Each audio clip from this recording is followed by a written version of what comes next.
Are people afraid of you, Beth? Uh-huh. Who's afraid of you, Beth?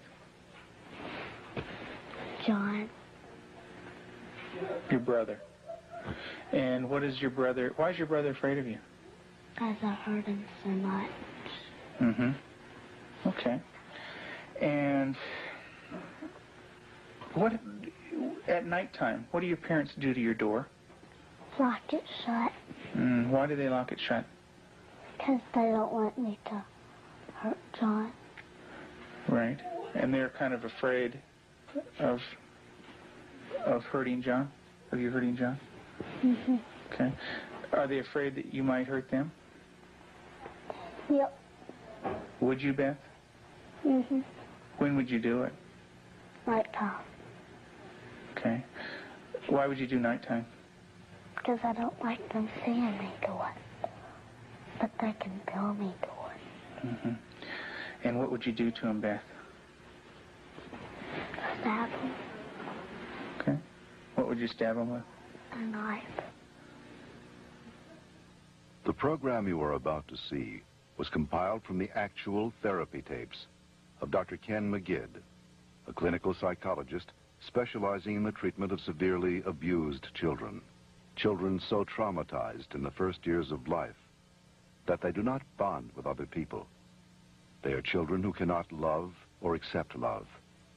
Children without conscience who can hurt or even kill without remorse. This film shows the devastating effects of abuse on a child. It also shows that victims can be helped. It is the story of a 6.5-year-old girl named Beth. Do you ever stick pins in people? Mm-hmm. Who? My brother.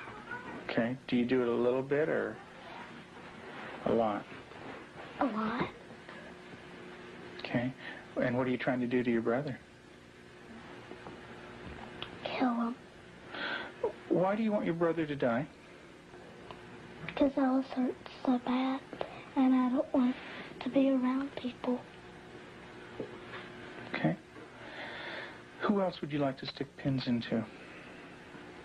Mommy and Daddy. What would you like to have happen to them? Die. Jesus couldn't have lived to save Israel, yet he chose to die to save the world. Tim is the minister of a small Methodist church in the South.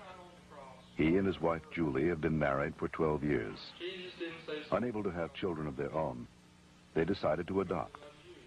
In February of 1984, they received a call from the Department of Social Services telling them they had 2 children available for adoption. They were told that Beth, 19 months old, and her brother Jonathan, 7 months old, were normal and healthy. We did not need children to make our lives complete. We felt secure in ourselves and secure in our relationship, but we wanted to share that with somebody else, and we felt like we had a lot to pass on to a child, and that was what we really wanted to do. And when the phone call came, it was like, at last it's here. And it seemed like a miracle. It had happened so quick. We'd heard of couples having to wait 5, 10 years on a child, and here we had 2 young children. It was like the answer to our dream. Their dream became a nightmare when they realized that Beth and Jonathan had severe emotional problems. We had the kids with us, Beth and her younger brother John, for probably a couple of months until we began to learn something about their background and their past. And when we learned it, some things seemed to fall in place about her behavior and John's behavior. From several sources, we discovered that they didn't have enough food to eat. That perhaps even Beth went all day maybe with just a box of Kick cereal. John himself was found in a bassinet with little patches of urine all over it and a dirty diaper and a couple of bottles at his feet that had curdled milk, and the back of his head was completely flat. The front of his head had bulged out, and at 7 months he couldn't raise his head, couldn't roll over. He was just had no stimulation. And we think perhaps that had happened to Beth, and it wasn't very long until she began showing some signs of perhaps even some abuse.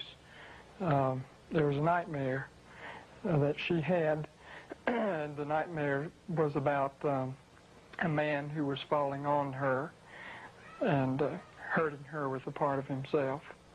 Tell me about your birth father. What was that nightmare like? When he touched my vaginas Okay. until it bled, hurt it a lot until it bled, and wouldn't feed me a lot. He'd hit on me, wouldn't be very nice to me. How old were you? 1. And in your nightmare, what happens? I get real scared.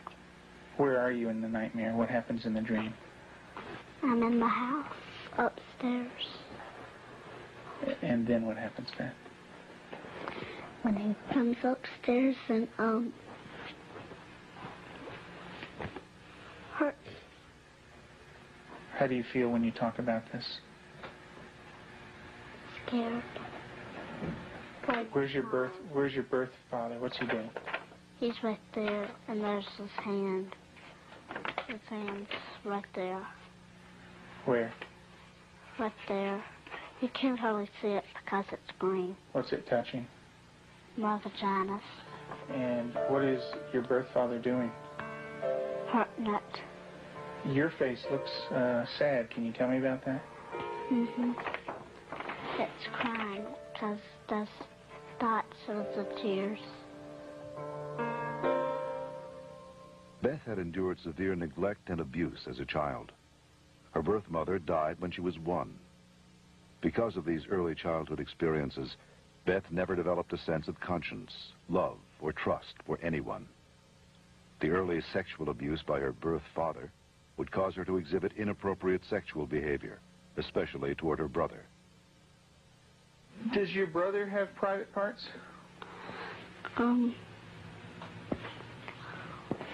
Yeah. Yeah? What is his private parts? Penis and butt. And what do you do with your brother with his private parts, Beth? I heard it. Tell me about it. What do you do? Well, I pinch it, squeeze it, kick it. When you do things to your brother's private parts, what does he say? Stop. Okay, tell me that. Well, he says stop, but I don't stop. Do you hurt him? A lot. Okay. And would you like to do that to other boys? When I caught her with Jonathan one morning, she was molesting him. He was crying and his pants were down, and I said, Beth, what's happening? And she said, I pulled his penis and put my finger up his anus. And I said, didn't he say to stop? And she said, yeah, he did. And I said, did you? And she said, no. Have you ever rubbed your private parts? Do you do it a lot? A lot. How much do you do that?